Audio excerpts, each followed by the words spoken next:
আমি আদালতের কাছে একটাই বলছি যে আমি ন্যায্য বিচার পেয়েছি আজকে 4 বছর পর।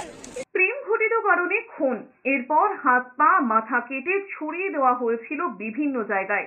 7 বছর পর চুঁচুড়া আদালত হুগলির বিষ্ণুমাল হত্যাকাণ্ডে দোষী সাব্যস্ত 8 জনের মধ্যে 7 জনকে ফাঁসির সাজা শোনালো। 2020-এর 11ই অক্টোবর চুঁচুড়ার বাসিন্দা বিষ্ণুমালকে বাড়ির সামনে থেকে তুলে নিয়ে গিয়েছিলেন বিশাল দাস এবং তার সহযোগীরা।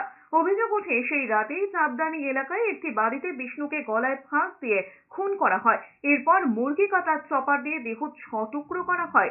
এরপর সেই দেহাংশ শেওড়াফুলি বৈদ্যবাটির বিভিন্ন জায়গায় ফেলে দেওয়া হয়। জানা যায় কাটা মাথা নিয়ে সারা রাত বসেছিল বিশাল। এরপর ভোর হতে সাইকেল করে কাটা মুন্ডু নিয়ে বেরিয়ে যায়।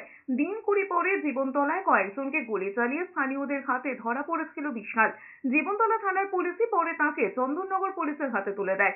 বিশালকে জেরা করে বৈদ্যবাটি খালের ধার থেকে প্লাস্টিক মোড়া অবস্থায় উদ্ধার হয়েছিল বিষ্ণুমালের কাটা মাথা। জেরায় বিশাল জানায় এক তরুণীর সঙ্গে প্রেমের সম্পর্ক নিয়ে বিষ্ণুকে খুন করেছে সে। এরপর তদন্তে নেমে বিশালের সঙ্গীদের একে একে ধরে পুলিশ। বৃহস্পতিবার অপরাধীদের ফাঁসির দাবিতে পোস্টার নিয়ে আদালত চত্বরে বহু মানুষ জমায়েত করেছিলেন। শেষ পর্যন্ত ফাঁসির সাজা হওয়ায় খুশি বিষ্ণুর পরিবার। আবিরও মাখেন তারা।